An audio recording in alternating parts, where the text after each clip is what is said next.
the moment while he's trying to get us reaching over and getting his stuff, it's like, now we're going live. Go. I mean, you get the opportunity to pull that prank. You got to pull that prank. Yeah. Hey, everybody, welcome in. Glad you could make it. We are talking with Thiago Abdalla tonight. Thiago, would you like to go ahead and introduce yourself for the people who don't know you? Yeah, my name's Thiago Abdalla. I'm already laughing too much to talk properly. Sorry. I'm the author of the Ashes of Avern series, which includes A Touch of Light, Prelude to Ashes, which is a prequel novella that you can get free by signing up to my newsletter or physical copies on Amazon, and the upcoming A Shade of Madness, which comes out January 24th. Dun, dun, dun. I believe we're skipping a fairly major detail in the work of Thiago Abdalla. I believe that would also now include permanently Spiffbo finalist. Yeah, Spiffboyd finalist. Yes. Talk to me, man. Yeah. Talk to me about what it feels like, what that process was like, everything. Man, it's absolutely crazy to be a finalist. I'm gonna say all the cheesy things people say, but it's an honor to be nominated. I never really expected it. I know, a lot of people had heard about my book, and I had managed, to do some pretty good networking. I got a blurb from Mark Lawrence. I did get all those things. So maybe, some people kind of had my book on their short list, but as the author, man, I did not. I wasn't, oh no, yeah, I'm at least going to be a semifinalist or something like that. No, I was. Every moment of the process was crazy. I actually tried to be pretty chill about it, throughout.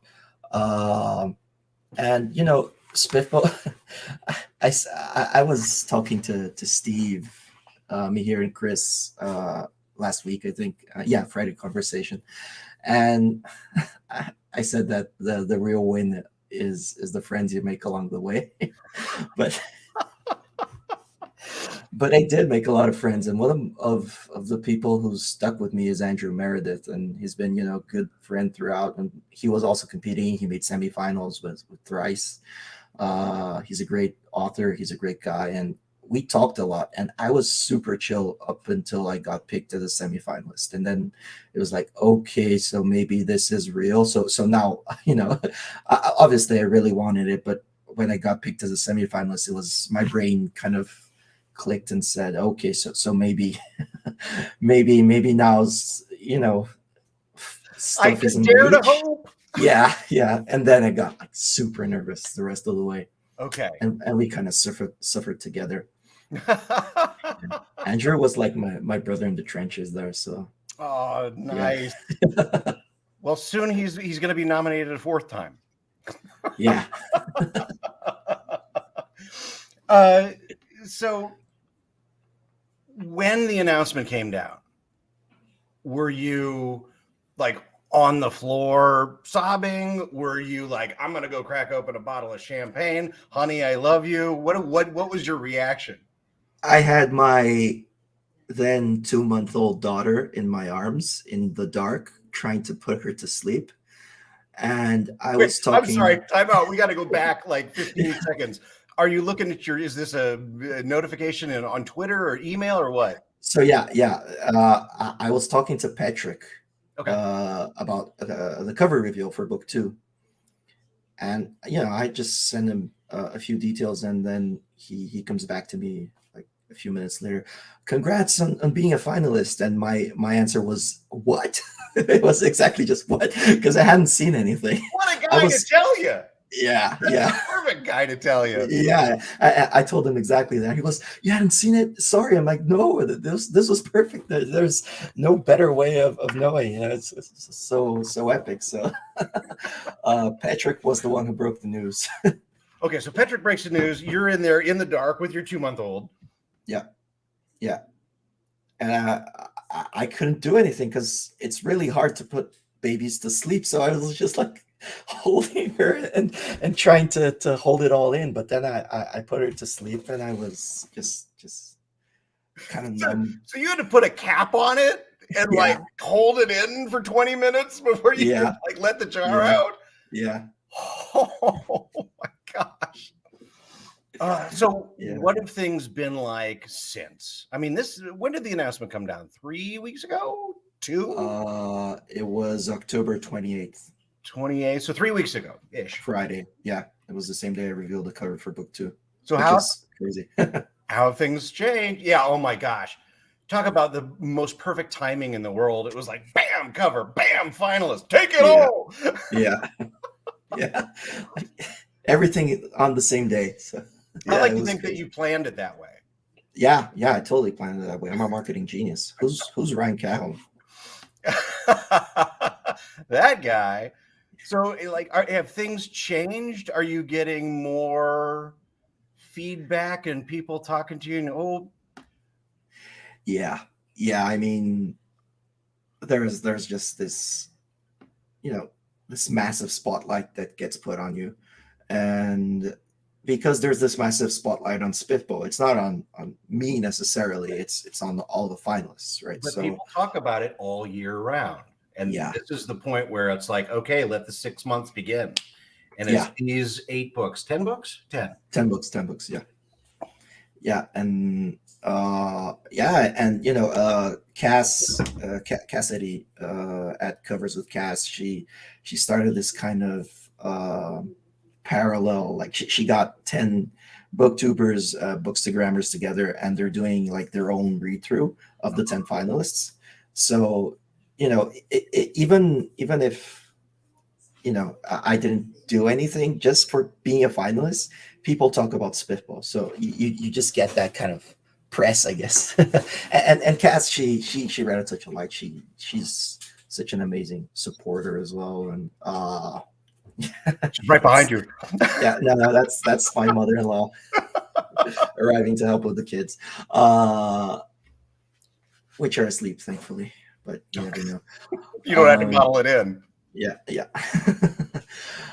So yeah, and she's just really supportive, and she decided to start this kind of like read through of the 10 finalists, and I was just really fortunate that Touch of Light is among them. She was also really happy about it. So all of the 10, the 10 kind of like these judges that she put together to do this parallel read through, they're all super excited about the book because she's hyping it up to them. So Oh, so that's yeah, great. it's been really cool. It's just like kind of a snowball. You don't even, I don't even know where it's coming from. When you launch a book, you sometimes do something and you try to gauge to gauge the efficiency of that, right? So, oh, okay, I did this, I got this kind of return feedback. You try and see what works and what doesn't work marketing wise. I've lost track of that after being announced as a finalist, because it's everyone talking about it. It's Yeah. awesome. It It's becomes awesome. this kind of self-sustaining engine Yeah, that yeah, keeps turning on over and over by itself. yeah, Okay, exactly. so I gotta ask, like, you and I have been buddies for a little bit. We kind of went through launch together, and like, Yeah, you yeah, know, yeah. do you feel now that you got something? I think so. Okay. Because it feels like it's one of those things that authors struggle with is, oh no, are we moving past the imposter syndrome at this point? Oh no, yeah. I mean, imposter syndrome is something I think I've moved, and not to sound uh, arrogant or anything like that. Go right There's always ahead. doubt. Yeah, I mean, there's always doubt in the process. You never know what's going to happen. But imposter syndrome, that I think I squashed that actually pretty early on. After you read a few bad reviews, you think you're a crap writer, and then you read a few good reviews, you think you're maybe a better writer. And no, I always tell people I have this thing that I call my safety net. Um, just people that I lean on, and good reviews, and people talking good stuff about the book. And you eventually understand that it's not, one review that's going to make or break your career, and that, you know, there's a market for everything. There are people who like your work. You eventually accept uh, that, you can, maybe you're good at some things, you're not that good at others. And I don't know. It's just you kind of get used to it, I guess. And then, to me at least, the imposter syndrome goes away when, It's not a thing anymore, even if it yeah, ever I was a mean, thing.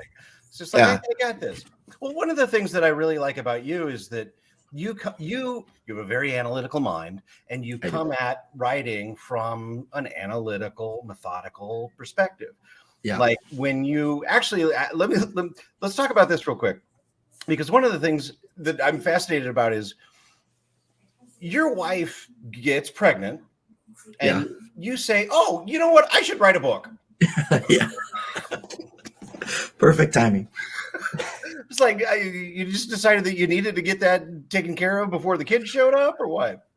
Kind of, yeah. I mean, I've always had the idea at the back of my mind, but when it's like, I don't know if I'm not gonna be a writer. What you mean? And that's like doubly, I don't, ridiculous isn't the right word, but kind of like, it's almost a Relevant. ridiculous prospect in Brazil, because we do not have a culture of people who read a lot and are writers. So writers are like these way up there, very far away. It isn't something that's common in Brazil.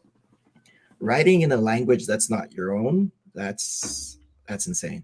So you know when I tell people I'm a writer, they're like, oh yeah, okay, cool. It isn't valued, I guess, in Brazil as it is in other countries. Or maybe, I don't know, people just might not take it that seriously.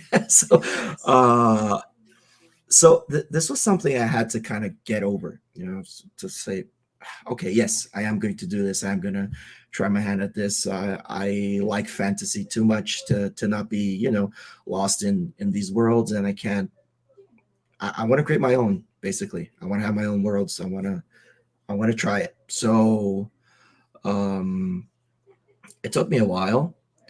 And when my wife got pregnant, I told myself I did not want to be one of those parents that got home at 9, 10 p.m. and didn't have time for my kids and only saw my kids to put them to sleep. I wanted to be one of those parents that, if a kid walks into my room and says, I have a school play and I want you to be there, I would be there. I wouldn't be, telling them, oh no, I have to work. So uh, I decided that I wanted to maybe pursue being an author and taking control of my career, I guess, and not depending on a corporate job. Uh, so that was the spark, actually. It's maybe bad timing. Maybe I was too confident in my skills. Maybe I thought I'd be able to do it despite having, a baby. Uh, but that's kind of like what sparked it. Weirdly, the baby is what sparked it. So I said, okay, but if I'm going to do this, then I'm going to do this right, and I'm going to study it, and I'm going to treat it like, I'm going to writing university. So I actually mapped out stuff like they were, school subjects. Hmm. So dialogue, plot, pacing, Hmm. character, everything. And I started to read about them, and read and read and read. And I spent like 6 months reading, I guess. And after that, I started outlining. And when I outline, I continued, reading stuff and learning stuff. And after maybe a year of doing this, like I started studying it in August, and I have the outline ready in August 2020. No, yeah, I started reading in August 2019, and I had the outline ready in August 2020, which is when I started to write. Then, drafting and all that. And then I had maybe a draft ready to edit in like February the next year. Yeah. So 2021. You kind of had an epiphany moment with Ursula Le Guin, right? Yeah. One of her books. So you want to talk about that a little bit? Yeah, I mean, it's one of the craft books that I was reading, and one of the exercises was just to have fun, just to let loose. And when you've never written anything, to me, it felt kind of ridiculous, because it felt like kind of playing at being a writer, and I didn't feel I had the skill or talent to do that, right? Uh, but I just sat down and I wrote it, and I sent it to my brother, and he kind of liked it. He didn't laugh at me, so I was like, yeah, maybe this is cool. Well, And you had a guy killing another guy in like 2 paragraphs on it, right? yeah, that was actually a very big moment for Okay. one of the the POVs in A Touch of Light, Right. and that first exercise, which is probably the first thing I ever wrote, actually made it into the book, and it's one of the most emotional moments when one of the POVs kind of has to. I can't spoil it, but they have to deal with death, let's say. Mm-hmm. And it was it's supposed to be a super emotional moment. To me, it's super emotional at least, but I hope it hits with people who read it. But yeah, it's kind of crazy that that made it into that book, and I think that was the point where I was like, okay, so maybe it's okay, maybe I can do this. Maybe I Yeah, can. yeah. So let's talk about you as a kid a little bit. Okay. So, born and bred Brazil, Yeah, yellow and gold, or sorry, green and gold. yeah. Green, blue, and yellow, basically, are the So colors. when you like pre-puberty, were you well taken care of? Were you an urchin roaming the streets? Were you leaping from rooftop to rooftop? Were you hiding in the library all the time? Like, what kind of kid were you? I was playing Magic the Gathering all the time, probably in the library. Well, and one of That the was things it. that you've said about Magic the Gathering is that that's kind of where you started becoming a sucker for characters. For fantasy in general, for everything. Uh, yeah, I mean, you live the experience. I think a lot of it has to do with art. I always liked to draw as a kid. I haven't, taken that forward. I'm not an artist or anything, but I always loved fantasy art, and Magic always had a lot of that. So, and it took me a long while, but I eventually realized that what drew me into Magic was the story, and so I started, becoming a fan of the characters as well. So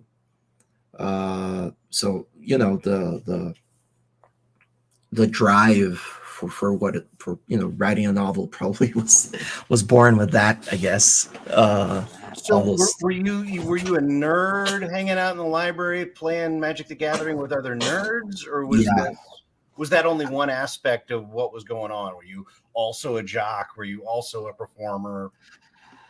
I mean, I have troubles picking one thing. Okay. I've always been very, very, spread out with my hobbies. So I've always been the nerdy type. That's number one. I eventually got kicked out of the library because Magic isn't necessarily a silent game. So we'd play in empty classrooms. But I do that, all all of the all lunchtime every day. I was just playing Magic, and but I also played guitar. For example, I play Okay. like I had guitar lessons since I was like 12, and I actually went to music university. I didn't get a degree, but I studied a few years. What did you Um, study? Was it classical? Was it rock? Was it everything? it was electric guitar. Yeah, Like straight more. electric guitar. Ooh. Yeah, Who's your composition, music guitar theory. hero? Ah, probably. I didn't have one for a very long time. It was John Petrucci from Dream Theater. Okay. Uh, but I was also really into Angus Young and Joe Satriani. Oh, yeah, I think those guys mainly. But Okay, so you pursued a musical path here for a Yeah, little bit. yeah, I did. Okay, what I got to ask, what was the thing that you loved about guitar, first of all? That I could like, I think it's the same with fantasy. I could escape into a world on my own when I was playing. So it was like,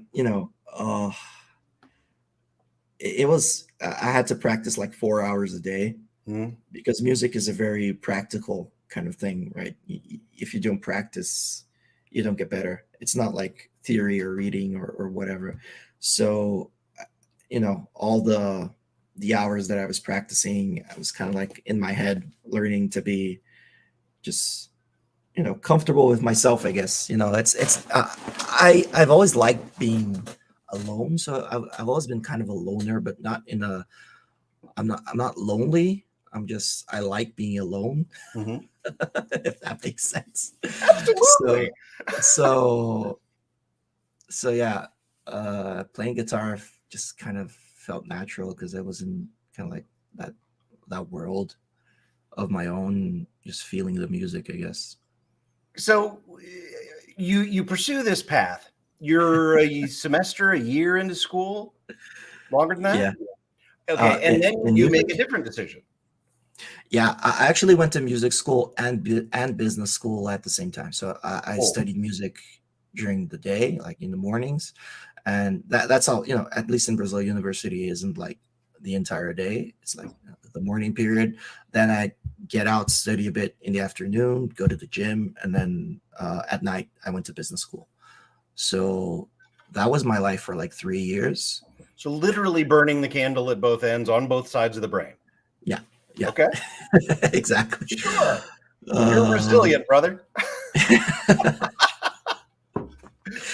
that actually taught me a lot, about a lot of things, but most of all, discipline and just keeping at it and never, just not giving up if you really want something, I guess. So I that really like really helped. Tori's question. She's saying, "Do we going to see music featured in any future novels?" If I can pronounce it. Uh, I don't know if in this series, because I've, one of the things I went for when I was writing was being really unique. And I feel like Patrick Rothfuss has kind of like taken ownership of the music thing with, If you can't play like Foth, you can't play. yeah, yeah. So I don't know if I could do it as well as he did, So when I see something done really well, I normally shy away from it because I'm not gonna, try and beat something that's been really good. I normally try to find it. Guess that's my business brain trying to find. There's this business theory of the blue ocean, right? Yo, Blue Ocean. Yeah. You don't swim in the ocean with a ton of sharks that make it red. You swim in the blue ocean so that you're the only shark in Only that one. ocean. So Yeah. so uh yeah, which basically just means instead of trying to compete with people who are doing things well, just try and find something that you do well that other people aren't doing. So Yeah. yeah, I guess. So while we're on music, Erica told me a story here Yeah, yeah. that I think may be just about the most romantic thing I've ever heard. Buckle your seatbelts, ladies. Uh, would you like to Already tell? regretting sending them to you.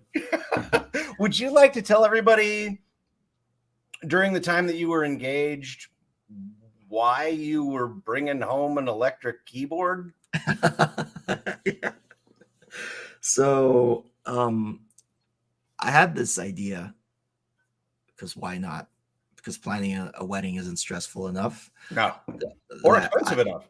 yeah, or expensive enough that I was going to play her a song live um, during the ceremony, right? During the, I mean, after the ceremony, during the reception. So, and I was not going to do that on guitar because that would be too easy. I wanted to show her that I learned something for her.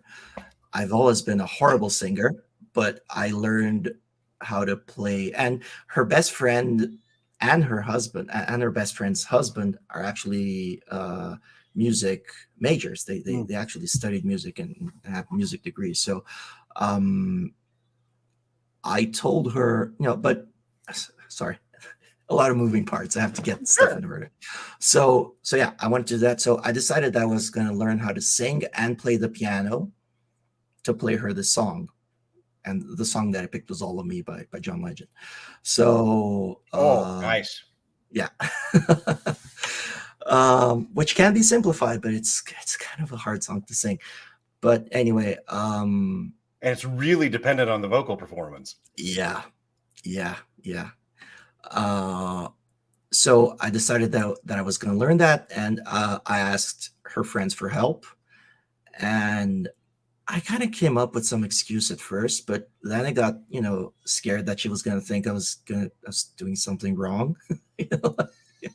uh, and I didn't want her to get the sense of that, just before the wedding. So I told her that I have a band. My brother plays the drums, I play guitar. We have like a rock and roll band that we actually.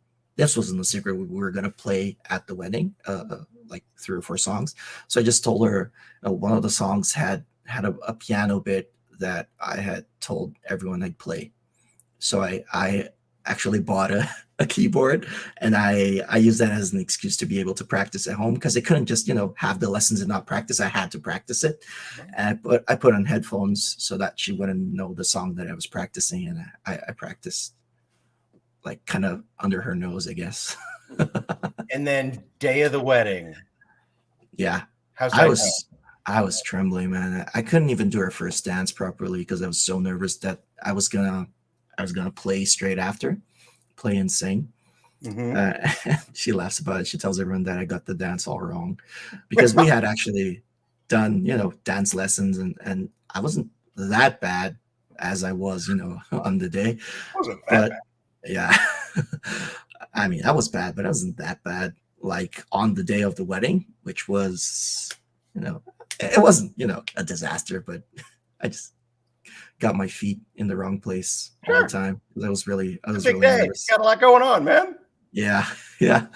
And then, it ended, and I just hopped on the stage and played, and just talking about it makes me nervous, man. But yeah, So it was one of those occasions where you actually kind of heart in your throat and played yeah, through it. yeah, yeah, yeah. And I mean, I guess I like challenges. All these experiences are really helpful in life, because once you have that monster staring you down, you kind of learn how to face it. So, after you've done that once, it kind of teaches you to face things, I guess. I don't want to be, life coach or anything like that, but that's just how I felt Why after. not? I think a lot of people could learn from it, brother. You're not afraid of anything. Like you see a challenge and you're just like, yeah, sure, okay, let's go. Yeah. Yeah, I guess. Yeah. One of the other things that she said, I mean, you're very much like this. You're like, I'm going to write a book. I'm going to read 6 months worth of craft books, and now I'm writing a book. I'm going Yeah. to play this song for my wedding. I'm going to put in the rehearsal. Well, let's go. Why not? One of the things that Erica said was that you have a lot of kind of habits that you pick up, or hobbies that you kind of take them by the throat and go after them, and then you're like, okay, done. Yeah. Yeah. Yeah. Are I there, think are there any other examples? Is this like Lionel trains or Lego sets? I took up boxing, of all things, before the wedding, because I wanted to slim down. And I wasn't just doing it to slim down. I was like, really into it, watching shadow boxing videos and practicing at home and doing all this stuff. And she would just side eye me, knowing that I was going to drop it the second that we got married. And that's exactly what happened. And I will tell her no, that I got these cool gloves, I got all the gear and stuff, and I was like, yeah. And I had told the trainer that I didn't want to be in fights, because I didn't want to have a black eye during the wedding. Uh, but but yeah, I was like the most serious boxer in the world for 6 months, and then I dropped it. I think that's a great trait, because I mean, really, you're saying, if I see a challenge, that I want to accomplish, I'm going to attack it and Yeah. accomplish it. And I'm going to be prepared, and I'm going to put in the work, and I'm going to make it happen. Yeah. And folks, this is how you become a Spiffbo finalist. I guess. It's the work and the work and the work. Yeah, you have to be stupidly fearless, I'd say. Stupidly fearless is a good one. Yeah. I got a quick thing. I was going through some of the interviews and some of the reviews, and I just got to ask you straight out, man, what is it with griffins? Is it buckbeak? Is it that, or is it that it's like it's huge and it's giant and you never see them, that they're noble and majestic? What is it about griffins? Buckbeak is to griffins what Twilight is to vampires. I just want to make that clear. Poor Buckbeak. You're going to get a letter. I know. No, I'm kidding. But I mean, Buckbeak is technically a hippogriff. So true. Yeah. I don't even remember all the parts. I think he's half horse. I don't know. I think it goes back to being unique, everyone was doing dragons. Everyone is doing dragons, and no one was doing griffins. So I've always liked griffins. They're a staple of Magic the Gathering. I really like them. I've always been a fan of Warcraft 3. I've always loved the Griffin Riders, the dwarves that throw hammers from their griffins. Just, I don't know, it's kind of okay. So yeah, this one's cool. So people are drawn to it, and for you, it was like another blue ocean. Yeah. Right? Yeah. It was like, okay, if everybody's over here, I'm going to duck over here. Yeah. And we're going to have these. You can't read a review without Griffin. Yeah. Yeah. I mean, I guess it worked, because if people are talking about griffins, it's a drawing point that I don't see a lot of people, I don't see people talking about it from a lot of other books. So yeah, I wanted to do something different, I guess. I think Matt's right. I'm a hipster at heart. Actually, my favorite brewery has a griffin as their symbol, so I just had to throw that out there as well. Nice. Well, we should all start just sending you griffin stuff. Yeah, I'll accept it on you. So one of the things that was interesting about your journey in becoming who you are today and where you're going is you quit reading for 2 years. Yeah. Tell me about that. I mean, it's not that I quit reading. It's that first, to begin with, I didn't have time when I was writing to actually stop and read a book properly. I would read very, very slow, like maybe 1 or 2 books a year while I was writing, maybe. Sure. Non-craft books, right? Because sometimes I just needed to learn something from craft, and I just pause and speed read through whatever I needed and then keep on going. But also when I was kind of building my process and trying to find myself as a writer, it was really hard to write and read at the same time, because I'd just become a bad clone of what I was reading. Okay. So if I was reading, Scott Lynch, I'd be a bad Scott Lynch. If I was reading Abercrombie, I'd be a bad Abercrombie. Mark Lawrence, so I'd be a bad Mark Lawrence. And these are all amazing writers. So. Sorry, you gave up reading in order to write.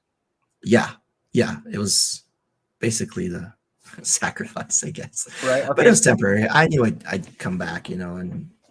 Okay, so it was not true during the novella and the second book. It was, yeah, it was a bit as well. It was. Okay. I was still, I guess, hammering out my process. I think when I'm writing, my world is so in my head that it gets really hard for me to jump into other worlds. So, I really want to go as deep as I can into my story, because there's always another level as an author that you don't need to necessarily put that on the page, but when you know it subconsciously, maybe you can bring that up and put that in the story, right? So another level of character, another level of world building, another Yeah. level of whatever it is. And I just feel like I need to be, completely dedicated to my world when I'm drafting something. When I'm editing a bit less, so I'll pick up books again. Mm-hmm. But when I'm drafting specifically, I might read a thing or two. I might, have an audiobook going when I'm chilling or something. But Just a uh, drum beat somewhere in the background. It's not an yeah, outline, and yeah. it can't be because you One want to be. thing, You have kind of a little bit of monomania where it's like, if I'm doing this, I'm doing this. yeah, That's yeah. got to be I'm ridiculously focused. helpful. Yeah, yeah. I think it helps, because you're breathing that every day. Erica, my wife, sometimes gets a little angry that I'm daydreaming all the time and I'm always thinking about the stuff, but you know, I guess it's part of it. She Her seems, revenge is she sending seems you awfully sending you supportive. dirt on me. No, yeah, she is. She's amazing. Actually, I need to read her answer if I can. We were talking about, things that she wished more people knew about you, and it's how determined and dedicated he is to working a day job and putting all of Yeah, his energy into a writing career and being a father on top of it. I think yeah, yeah, yeah, if you can hit all three notes, you're striking a chord that few people can hit. yeah. I'm not sure I can hit it all the time. I'm always. I think that's another thing that maybe rounds everything out. That's what drives me is I'm uber critical of myself. I always think of myself as late, as having to not having done everything that I should have done during the day, maybe. Sure. Okay. Uh, so you know, you eventually learn how to deal with that, so that doesn't become that serious that it affects your mental health. But having a healthy amount of self, kind of like, I don't even know what the word is. Just pushing yourself to everything you can do, and not never feeling like you're on top. I think because once you're on top, there's only one place you can go. Right, you either stay there or you go down. You are So enamored of the climb. I like. yeah, I love that. While we're here, I want to talk a little bit about your writing process on book two, Shade of Madness. yeah, And by the way, that cover is our background today. yeah, And nobody thought that you could do better than the first cover. And then here you kind of just like, bow! yeah. It's out of the It's all park, folks. that's all the artist, Alejandro Colucci. He's amazing. He's amazing. Yeah, he is amazing. But it's your guidance in deciding what you're going to put on there. And Yeah, it's I mean, yeah, fantastic. I mean, 10% is me, I guess. Well, and we're just going to say right now, it is a Seattle Seahawk, right? I mean, it's going to be the new Yeah, team logo. Okay. yeah. I wanted it to be, I wanted the Griffin head to remind us of who the best NFL team is. So How does a guy from Brazil become a Seahawks fan? it's me diving headfirst into everything and being uber, just obsessive about things. And I So you decided I will dump was them eventually. never, never. Oh, No, okay. no, I don't dump everything. I mean, come on. I'd say if I get through the first 6 months, I'll never dump it. So yeah. Uh, So with your editing process on Shade of Madness, you and I talked a little bit about this, and I think people would be interested in finding out the very constructive way you put together this book in a really interesting and efficient way. Would you like to talk about that? yeah. I mean, so I'm a pretty big outliner, but you don't have to be an outliner to have your process, right? So I think a big secret is to just um, create a process and follow it. And the way that I like to do it is writing characters separately, uh, one at a time, and just I I know half of you are I know I tell everyone I was born with troll's blood, so I embrace the trolling. So yeah, I know it can be sincere, and I'm really thankful. But please don't. I'm not a saint. Just no, I'm not a saint, folks. I no. just look I'm like serious. I'm one. serious. Really, no. Sorry, your So process on putting So together. yeah, I write a character at a time from start to finish. But because I have it outlined, I know what's going to happen. So I know the entire book before I start writing, and that allows me to write a character from start to finish because I know where all the characters are going to be while I'm writing that character. But when I finish that, I send it off to editing. So it's kind of like, again, pulling from my business background and doing a kind of like agile, framework kind of sprint. Mhm. So my sprint is that character.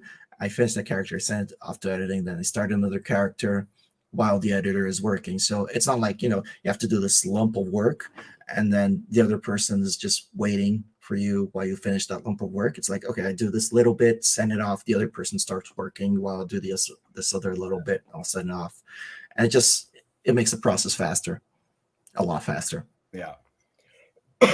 I just thought it was a really inventive way to tackle a multi POV story, Yeah. and maybe a good lesson for other people. And I just thought it was a brilliant way to go about it, and I wanted people to know about it. Speaking of other people, I just wanted to ask some of the questions that we had from the Discord. If they don't have chicken wings, what's the go-to sports food there? We do have chicken wings. We just don't have the spicy chicken wings, the California Reaper chicken wings. So, go to sports food. I'd say it's probably stuff like chicken wings. It can even be chicken wings, but we have some very Brazilian things here that work really well as well. We have this kind of like chicken, deep fried chicken, and almost like a cream cheese, but it's called catupiry. It's cream cheese, but it's more cheesy. It tastes more like cheese. It's better It's than cream cream cheese cheese. cheese. Yeah, I guess so. Okay. um, and it's just like research coxinha. It's this kind of like Brazilian snack food, which is Nice. amazing. If you Um, if you wrote one book about your career so far, what would you title it? no sleep. I don't know. Uh, No sleep till Brooklyn. yeah, yeah. It's not Oh half man, bad. yeah. I guess, yeah. Let's go with no sleep. If one of the other ones that I liked was what inspired you to be a writer in the first place? And I know you get this question all the time, but the backup on it I really like, which was how old were you when you wrote your first piece? 32. No, No, it was, yeah, it's a process I I just described of, I had never really written anything before I decided to start writing. So I was 31, 32 when I started, researching stuff and then finally, started writing. So I hadn't written anything before that. So I wanted to ask you about your relationship with N.K. Jemisin. Yeah. Unless I'm wrong, that was almost like a launching point for you, where, I mean, that book hit you in a big way, right? It did. It did. Obviously, no spoilers, but the way that it's constructed is genius. I mean, I don't need to say that. All of the books in the trilogy won the Hugo Award. So just the way that it's constructed is genius. The way that she writes and that she links little things, the same way Patrick Rothfuss does Yeah. it, is genius, and the subtext in what she writes is genius. It's all around genius. Mhm. And I love that magic system. I just love how different it is from everything we've seen, and I love that it's Stillness. forbidden. It's kind of like, if you're not under our control, your magic is forbidden. So all of those things were really big influencers into stuff that I kind of wove into my story. I got to ask, one of the things that you really like about the writers that you really like with Jemison and Rothfuss is they're good at leaving crumbs along the way. And if you Yeah, miss them, you miss them. yeah. And, you know, you took a little flack for that at the very beginning when it was like, This is let's make confusing. sure. It's probably the And thing I most heard. Yeah. yeah, did that punch a hole in your boat? And then you feel vindicated now that people have, oh yeah, this is you can actually trust him. These are there for a reason. He's going somewhere. Yeah, I mean, it's always hard when you're starting at something, right? You don't know if it's going to work out. You don't actually know if you've written a good book.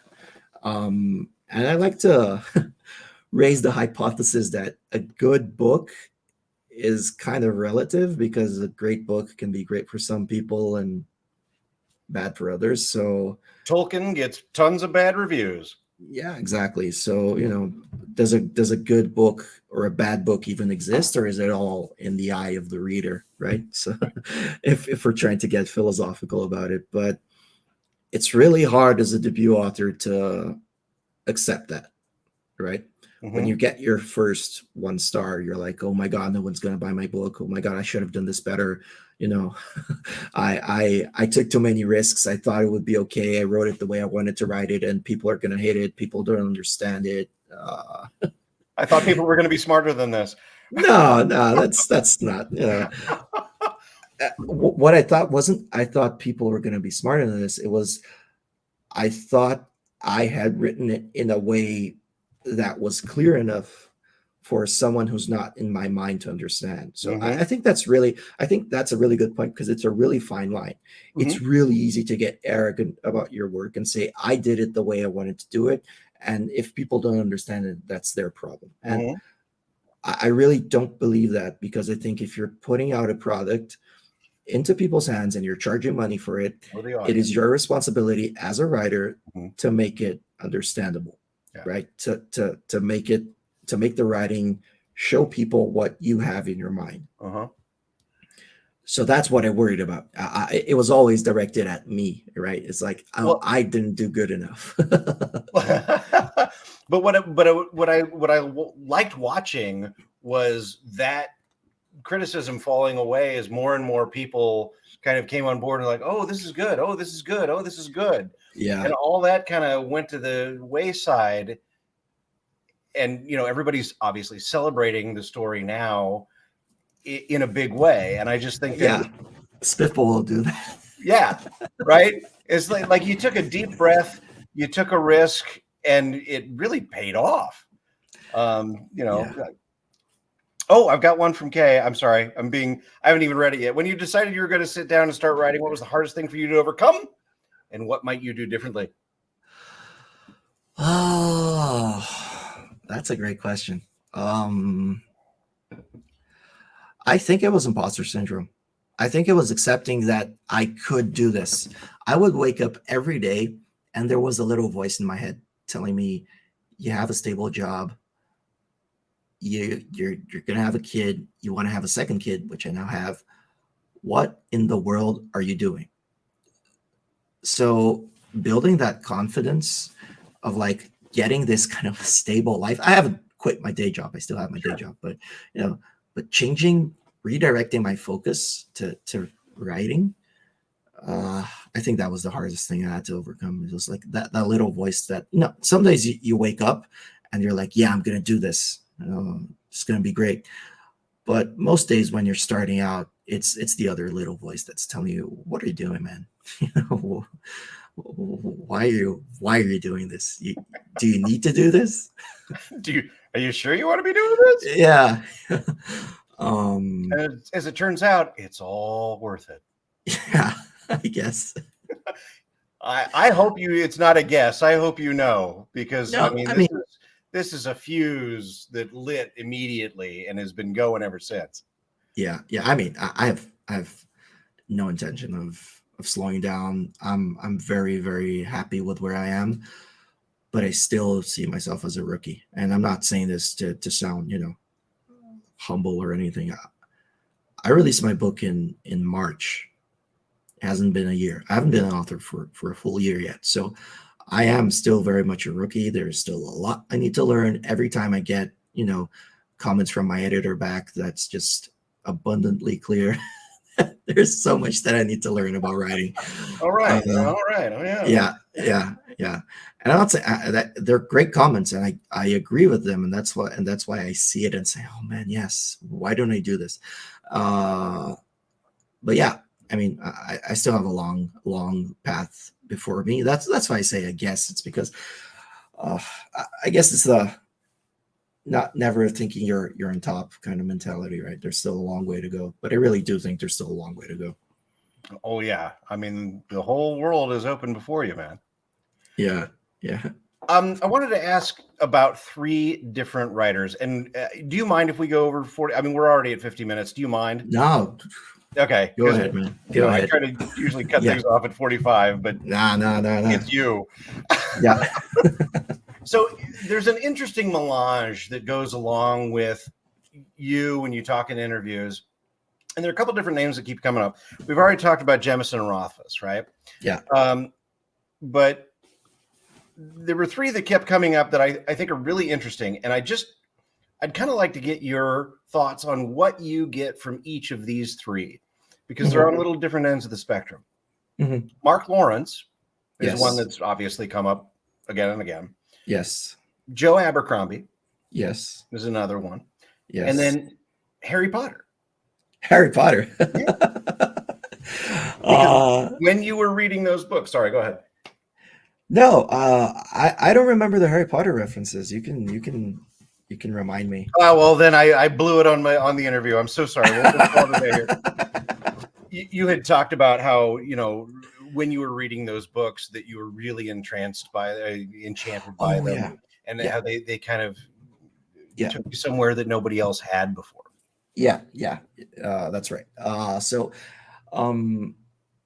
Okay, so let's start with Harry Potter, because Harry Potter was kind of like my bridge into other books, because the first fantasy book I ever read was probably The Hobbit. Not as a kid, when I was independent enough to pick my books, I guess. So they were being shoved down your throat. Yeah. So I started with The Hobbit, then I went on to Lord of the Rings, and that was cool and awesome, but I guess it's maybe part of the culture. I wasn't, I didn't know all these big classical authors that you guys have in the US, because I lived in Brazil. I still do. And the next big thing that kind of popped up was Harry Potter. Sure. So Harry Potter was kind of like a bridge to keep fantasy going for me throughout the years, fantasy reading going for me throughout the years. And I just, I devoured all the Harry Potter books, and I loved them. And it kind of kept that spark alive to me. Of just, it taught me to really put myself into this different world and imagine myself in, this kind of magical setting. And I think I got addicted to fantasy because of that. And then, other books like Aragon came along and just, compiled everything so that it was impossible to break free, I guess.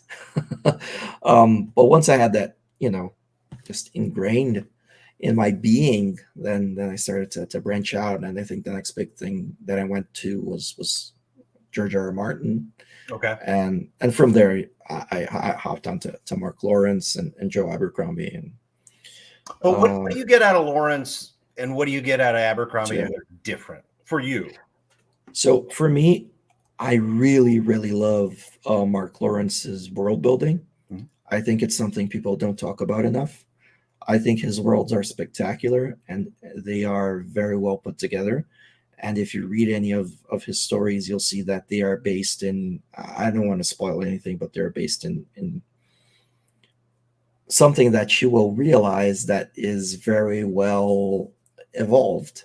And I can't say more than that, but if you've read Mark Lawrence, you'll probably understand what I'm talking about. And that's the first thing. And then his prose, obviously, I think is the thing that people most talk about. His prose, but also his themes. How deep he goes into his exploration of character and human nature, and how he puts that onto the page without having to stop the story and being boring. Okay. How it just weaves all that together. That's just spectacular to me. I love that. And a big part of the deep themes that I have, people talked about, in Touch of Light, comes from influence from Mark Lawrence. There's no way around it. And Joe Abercrombie, I really like the grittiness and the character work that he does. It's a little cliche, but it's what stuck with me. Glockta repeating his lines, or say one thing about Logan Nine Fingers, say he's this or that. You can never have too many knives. He just has all these memorable lines that everyone knows because he uses repetition so well. Right. He's also an incredible crafter of yes, he is prose, I guess, and he uses repetition to an effect that's absolutely insane to me. And that if you try to replicate, you'll probably just be told your book is repetitive. You're using repetition, maybe not effectively. Yeah, because it's really hard to nail. It's because of his voice, right? His voice is so unique, so the way that he says it is just one of a kind, I guess, and you can't repeat it. So yeah. So out of any author, and it doesn't have to be out of the 5 that we've talked about, out of any author, if you could get a work early and be the first one to cuddle up with it, who would you pick? I mean, the closest that I actually have that opportunity is Mark Lawrence, because I am on his Discord, and he sometimes shares snippets, this and that. So I'd say Mark Lawrence, because that's a possible dream, I guess. It's achievable. It's another mountain that you've already climbed. Yeah. Oh, I'm sorry. I want to get 2 questions in here before we jump to 2 minutes. Tori asks, was it daunting to start work on the sequel? Sometimes second book can have its own imposter syndrome or its own challenges after the first one's out. Yeah. Yes. It's not daunting in a way of I don't know what I'm gonna write. It's daunting in a way that you now have people who have their eye on you and are expecting a certain level and are expecting you to deliver, on stuff that maybe you were not expecting that you would need to deliver on, because people create expectations from what they read, right? Yeah. So, you have an audience who expects something of you now. Exactly. And you need to meet that expectation and get over that bar. Yeah. And it's always like, I'd like to think I'm getting better as an author and that I'm, just surpassing the first book. But when your first book is a Spiffbo finalist, or doing well, it's really hard to tell yourself, oh no, this second book is just better in every way. I mean, to me it is recency bias, I guess, but and then that's where the safety net comes in. I actually talk a lot with my editor about that, and he agrees that it's a lot better than the first. So I'm sorry, I got to ask while we're here, do you have an editor or do you have 4? I do a lot of editing. So I actually do editing with these guys called the editorial department, right? Which is a company that offers editorial services. And when I say my editor, it's one guy, it's Julian Delfino, who is my developmental editor. I normally do the bulk of the work with him, and once I'm finished with the dev edit, I normally go to line editing with another guy who's becoming a constant as well, who's John Marlowe. I'm just throwing out the names if any of you guys research the company, you can know who to look for. And then, those are like the two guys who've been working with me the closest. And then after I do dev editing, copy line editing, I go on to copy editing, and then I normally have a proofread to end it all. And then we had one from Melissa, who is C.S. Lewis and Narnia, a Brazil thing.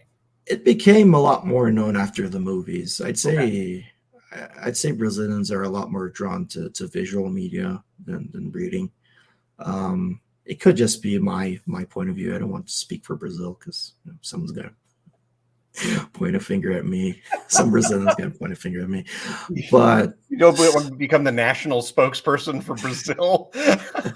I speak for all 25 million of you. It's 250 million. 150. All right. 250. Yeah. Yeah. It's a lot of people. Yeah, it's a lot of people. But I guess that's my view, and I do not speak for Brazil. So. All right. Well, I'm, like I said, I just want to say that I am so proud of you and what you have accomplished, breaking out from the very beginning. And, March, you come on the scene and people have been talking ever since. And the fact that you've got Spiffbo, you've got the novella, you've got the new book coming out. I just think the stars are aligned, man. And I'm so happy that this is your path. And I'm so glad that you keep climbing those mountains. Thanks.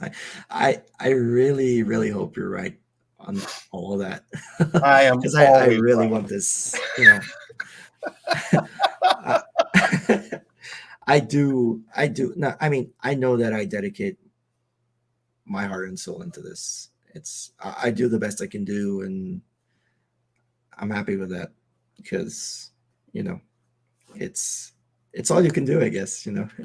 Be happy with giving it your best shot. So, and your best shot is killing it. So thanks, you man. For Thanks. that. Thanks. All right. Enough of this stuff. We ready for 2 minutes?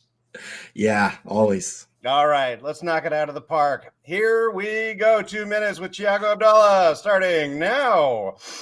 You have your own late night talk show. Who do you invite on as your first guest? Mark Lawrence. Yeah, very nice. What's the worst job you ever had? The worst job I ever had? I haven't had really bad jobs. I don't know. Maybe a few bosses that I had at the bank that are working. I had some really bad bosses. Okay. Yeah. If aliens landed on Earth tomorrow and offered you to take you home with them, would you go? No way. No way. Why not? Because there's too much holding me here. There's too much still to see. Nice. What is your favorite sandwich and why? Do cheeseburgers count as sandwiches? So I really like, cheeseburgers with onion rings and barbecue sauce. Oh, yeah. Yeah. Okay. If one person is going to pick up a touch of light, who does your perfect reader look like? What are they like? People who are looking for connections and the theories and everything they read. People who don't need to keep an iron tight grip on stuff, and that can trust the author that when something needs to be explained, they will be explained. And they're also willing, to kind of meet me halfway in imagining stuff if I don't necessarily explain that, to the T, I guess, in super detail. Yeah. Who is your favorite cartoon character? Oh, I'd have to say probably Mordecai and Rigby from the regular show. Oh my gosh. Yeah. Okay. What's the craziest dare you ever took? Oh, I don't know. Betting to eat raisins with Troy, I think. And the final question, what is it you've got against raisins? They're shriveled grapes. They're spoiled food. I'm so sorry. We're out of time.